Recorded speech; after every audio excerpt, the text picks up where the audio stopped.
editor is divided up into three main areas: the clip bin, the timeline, and the canvas. The canvas is where you see your video during playback and can move, resize, and reposition all media however you want. The timeline is where you assemble and edit your video. At the top of the timeline, tick marks represent time in terms of minutes and seconds. When building a video, you'll work in a horizontal manner, beginning from the left and moving sequentially through time toward the right. The tracks are layered on top of each other, so media you add on higher tracks is viewed on top of media on lower tracks in the canvas. For example, this callout is placed on top of the video track on the timeline, and therefore is on top of the screen video on the canvas. If I drag the video track on top of the callout on the timeline, the callout is now hidden behind the video on the canvas. Use the zoom slider to magnify the view of the timeline. This is very helpful when making precise cuts and selections, like removing ums in your audio. New media can be dragged and dropped on an existing track, or a new track is automatically created when media is dropped at this location at the top of the timeline. To change the position of a clip on the timeline, just drag it. To change the duration of a clip, drag the edges in either direction. An important part of the timeline is the playhead. To view your video, click play. Notice how the video and the timeline's playhead stay in sync. Click anywhere along the timeline and the playhead moves to that point.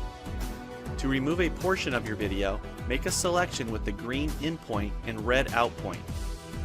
Then click the cut button. If you don't want media cut on a specific track, just click the lock icon.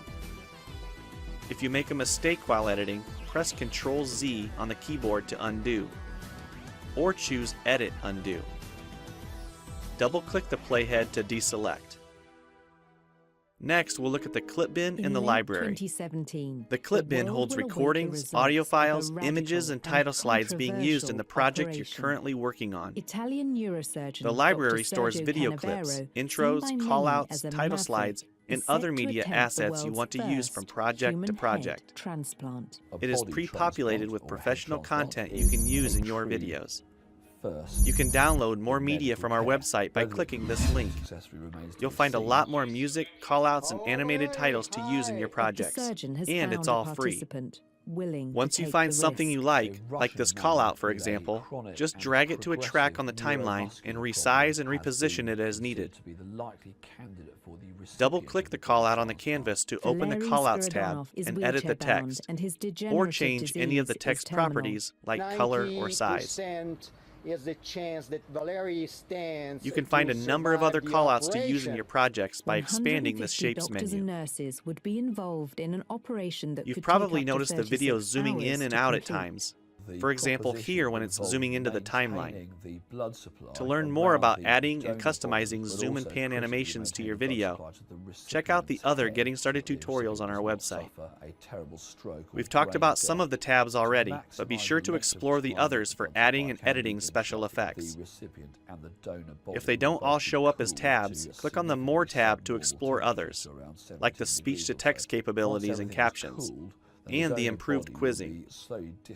Also, transitions can now be dragged directly to the timeline and added on top of clips. So we've shown a few ways you can navigate and edit your video, but how do you get content into your video?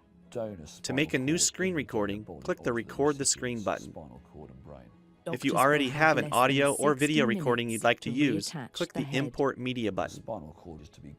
When you're done with your video project, you'll need to click the Produce and Share button to create a shareable video. Expand this menu to see a variety of presets. We have a new video player that plays back your MP4 video and includes other interactive features, like table of contents, closed captions, quizzes, and even hotspots. These features are available when hosting your video on TechSmithScreencast.com or the video and player on your own web server. This player provides playback on multiple devices with just one video, whether it's a phone, tablet, laptop, or desktop computer.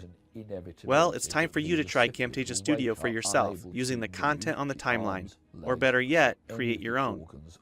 We have lots of free tutorials on our website, and I recommend you begin with the Getting Started series. And there are other Also, the help questions file about the inside ethics of the Camtasia Studio operation. tells you how to use each of the Camtasia Studio features and applications.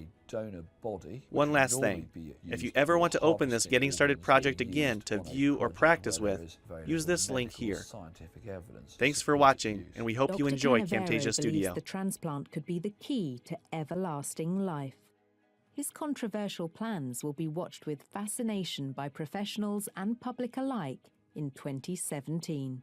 This is going to be a big talking point because it captures the public imagination, and it is a fascinating medical procedure to devise and to contemplate. Will it be a medical success? No. But I'm happy to be proved wrong.